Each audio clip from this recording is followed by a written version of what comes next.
এত সুন্দর এনজিওর চাকরি, বাড়িতে বাড়িতে গিয়া টাকা কালেকশন করবা, তাও তোমার ভাল লাগে না।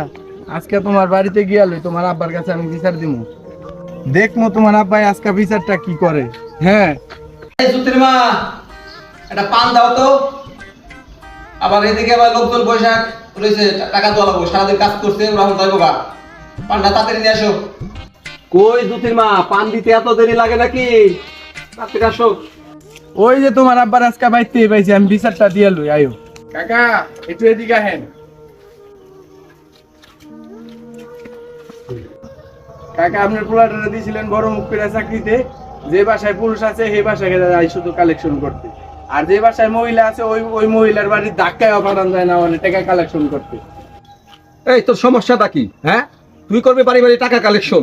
মহিলার পুরুষ কি তোর ডিউটি হলো টাকা কালেকশন করে সবার কাছে টাকা আদায় করে না লাগবে? তাহলে তুই কিসের চাকরি করস? হ্যাঁ, পয়লা মাসের বাড়িতে দিয়ে গেলে আমার গা থরথরায় কাঁপে। সব চাকরি বাকরি আমার দ্বারা সম্ভব না। তুই এই চাকরি করবি না, এই চাকরি করবি না, ব্যবসা করবি না, তোর মনের ইচ্ছাটা কি? তোমার কি অর্থ সম্পদ কম আছে? আমার চাকরি করে খাওয়ানো লাগবো, আমি বৈশা বৈশা খামো। হ্যাঁ আরিফ, তোর চাষি যিনি করতে পারাইতে না পারে, ঘরে দরজাটা লাগা, আমি ওর বিচার করতেছি। এই জ্যোতির মা, ভিতর তো দরজাটা লাগাতো। কাকা, আমি দরজা লাগাই দিই। লাগাও তো। এবার ভালো করে কর, তোর মনের ইচ্ছাটা কি? না, আমি চাকরি বাকরি করবো না, আমি বৈশাই খামো। বসে খাবি? হ্যাঁ, তো বসে খাওয়া, তুই বসে বসে খাও। বসে বসে খা।